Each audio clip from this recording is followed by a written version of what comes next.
ଆମ ରୋଷେଇ ଘରେ ଯେଉଁ ପ୍ୟାକେଜ୍ଡ ଖାଦ୍ୟ ସବୁ ଅଛି ତା ଭିତରେ କ'ଣ ସବୁ ବଡ଼ ରହସ୍ୟ ଲୁଚି ରହିଛି କେବେ ଭାବିଛନ୍ତି? ଆଜି ଆମେ ସେହି ଲେବଲଗୁଡ଼ିକ ପଛରେ ଥିବା ସତକୁ ଖୋଜି ବାହାର କରିବା। ଚାଲନ୍ତୁ ଆରମ୍ଭ କରିବା।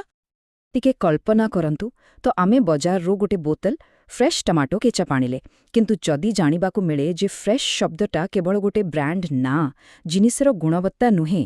ବାସ୍ ଏଇଠୁ ହିଁ ଆରମ୍ଭ ହେଉଛି ଅସଲ କାହାଣୀ। ଏବେ ଦେଖନ୍ତୁ ଏହି ପ୍ରତାରଣାକୁ। ପ୍ୟାକେଟ୍ ଉପରେ ବଡ଼ ବଡ଼ ଅକ୍ଷରରେ ଲେଖା ଅଛି ହେଜଲନଟ୍ ଚୋକୋ ସ୍ପ୍ରେଡ୍, କିନ୍ତୁ ଯେତେବେଳେ ଆମେ ଉପାଦାନ ତାଲିକା ଦେଖୁଛେ ସେଥିରେ ପ୍ରକୃତ ହେଜଲନଟ୍ର କୌଣସି ଚିହ୍ନବଳ ହିଁ ନାହିଁ, ଅଛି କେବଳ କୃତ୍ରିମ ଫ୍ଲେଭର। ଆଶ୍ଚର୍ଯ୍ୟ ଲାଗୁଛି ନା? କିନ୍ତୁ ଏହା କିପରି ଆଇନସମ୍ମତ ହେଉଛି? ଆଶ୍ଚର୍ଯ୍ୟର କଥା ହେଉଛି, ଏହା କୌଣସି ଭୁଲ ନୁହେଁ, ବରଂ ଏକ ସୁଚିନ୍ତିତ ମାର୍କେଟିଂ ଷଡ଼ଯନ୍ତ୍ର। କମ୍ପାନୀମାନେ ଭଲ ଭାବରେ ଜାଣନ୍ତି ଯେ ଆମେମାନେ କେବଳ ପ୍ୟାକେଟ୍ର ସାମ୍ନାପଟ ଦେଖି ଜିନିଷ କିଣୁ। ସେଥିପାଇଁ ତ ସେମାନେ ଏମିତି ଆକର୍ଷଣୀୟ ନାଁ ଆଉ ଛବି ଦେଖାଇ ଆମକୁ ସହଜରେ ବିଭ୍ରାନ୍ତ କରନ୍ତି। ଆସନ୍ତୁ ଏବେ ପ୍ରଥମ ବଡ଼ ସମସ୍ୟା ବିଷୟରେ କଥା ହେବା। ଆମର ଦୈନନ୍ଦିନ ଖାଦ୍ୟରେ କେତେ ପରିମାଣର ଚିନି ଯେ ଲୁଚି ରହିଛି ତାହା ଜାଣିଲେ ଆପଣ ବୋଧହୁଏ ଆଶ୍ଚର୍ଯ୍ୟ ହୋଇଯିବେ। ଏହି ସଂଖ୍ୟାଟିକୁ ଟିକେ ଦେଖନ୍ତୁ, 82.8 ଗ୍ରାମ। ଜାଣିଛନ୍ତି ଏହା କ'ଣ? ଏହା ହେଉଛି ଗୋଟିଏ ମାତ୍ର ଥଣ୍ଡା ପାନୀୟ ବୋତଲରେ ଥିବା ଚିନିର ପରିମାଣ। ଆଉ ଏହା ଜଣେ ବୟସ୍କ ଲୋକ ପାଇଁ ଦିନକର ସୁପାରିଶ କରାଯାଇଥିବା ସୀମାଠାରୁ ପ୍ରାୟ 3 ଗୁଣ ଅଧିକ। ଭାବିପାରୁଛନ୍ତି? କମ୍ପାନୀଗୁଡ଼ିକ ଏଥିପାଇଁ ଏକ ବହୁତ ଚାଲାକ କୌଶଳ ବ୍ୟବହାର କରନ୍ତି, ଯାହାକୁ କୁହାଯାଏ ସୁଗାର ସ୍ପ୍ଲିଟିଂ। ଦେଖନ୍ତୁ, ନିୟମ ଅନୁସାରେ ଉପାଦାନଗୁଡ଼ିକ ଓଜନ ହିସାବରେ ଲେଖାଯାଏ, ତେଣୁ ସେମାନେ ଗୋଟିଏ ପ୍ରକାର ଚିନି ବଦଳରେ 3-4 ପ୍ରକାରର ଶସ୍ତା ଚିନି ବ୍ୟବହାର କରନ୍ତି। ଏହାଦ୍ୱାରା ପ୍ରତ୍ୟେକ ଚିନିର ପରିମାଣ କମ୍ ହୋଇଯାଏ ଆଉ ତାଲିକାରେ ତଳକୁ ଚାଲିଯାଏ, କିନ୍ତୁ ମୋଟ ଉପରେ ଚିନି ହିଁ ମୁଖ୍ୟ ଉପାଦାନ ହୋଇ ରହିଥାଏ।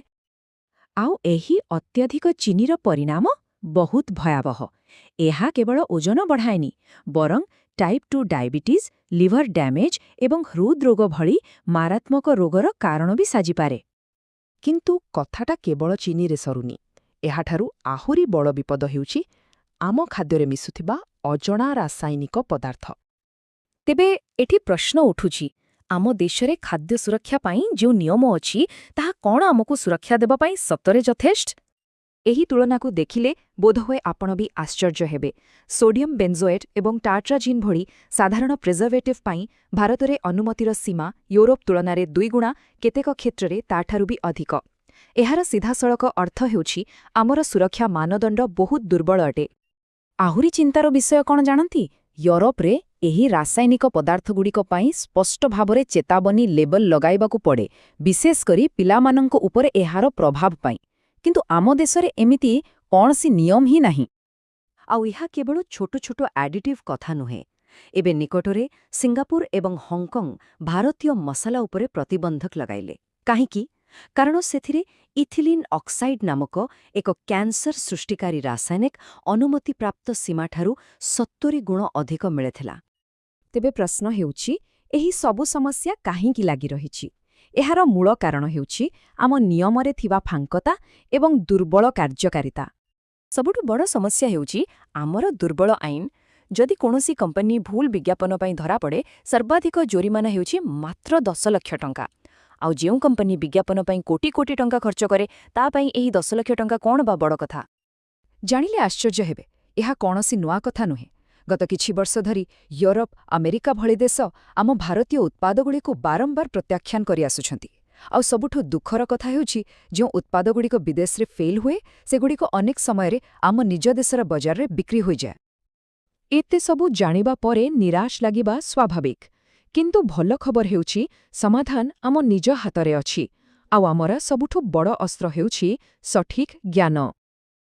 ଫୁଡ୍ ଫାର୍ମରଙ୍କ ଏହି କଥାଟି ବହୁତ ଗୁରୁତ୍ୱପୂର୍ଣ୍ଣ। ଆଜିର ଦୁନିଆରେ ଖାଦ୍ୟ ଲେବଲ ପଢ଼ିବା କୌଣସି ବିକଳ୍ପ ନୁହେଁ, ଏହା ଏକ ଅତ୍ୟାବଶ୍ୟକ ଜୀବନ କୌଶଳ। ଏହା ଆମକୁ ଏବଂ ଆମ ପରିବାରକୁ ସୁରକ୍ଷିତ ରଖିପାରିବ। ତେବେ ଲେବଲ କିପରି ପଢ଼ିବେ? ବହୁତ ସହଜ। ପ୍ରଥମ କାମ, ପ୍ୟାକେଟ୍ର ସାମ୍ନାପଟରେ ଯାହା ଲେଖା ଅଛି ତାକୁ ସମ୍ପୂର୍ଣ୍ଣ ଭୁଲିଯାଆନ୍ତୁ। ଦ୍ୱିତୀୟ କାମ, ପ୍ୟାକେଟ୍କୁ ବୁଲାଇ ଉପାଦାନ ତାଲିକା ଦେଖନ୍ତୁ, ବିଶେଷ କରି ପ୍ରଥମ 3ଟି ନାଁ। ତୃତୀୟ କାମ, ଚିନିର ଅଲଗା ଅଲଗା ନାଁ ଖୋଜନ୍ତୁ, ଆଉ ଯେଉଁଥିରେ ଅଜଣା ରାସାୟନିକ ନାଁର ଲମ୍ବା ତାଲିକା ଅଛି ସେଥିରୁ ଦୂରେଇ ରୁହନ୍ତୁ। ଗୋଟିଏ କଥା ମନେ ରଖନ୍ତୁ, ଆମ ପ୍ଲେଟ୍ ହିଁ ଆମର ଶକ୍ତି। ସଠିକ୍ ଜିନିଷ ବାଛିବାର କ୍ଷମତା ଆମ ପାଖରେ ଅଛି। ସବୁବେଳେ ମନେ ରଖିବେ, ପ୍ୟାକେଟ୍ର ସାମ୍ନାପଟେ ହେଉଛି ମାର୍କେଟିଂ, ଏହା ସୂଚନା ନୁହେଁ, ତେଣୁ ସର୍ବଦା ସତର୍କ ରହିବା ଦରକାର। ଯେତେବେଳେ ଆମେ ଲେବଲ୍ ପଢ଼ିବା ଶିଖିଯିବା, ଆମେ ନିଜକୁ ଏବଂ ଆମ ପରିବାରକୁ ଖରାପ ଖାଦ୍ୟରୁ ସହଜରେ ରକ୍ଷା କରିପାରିବା।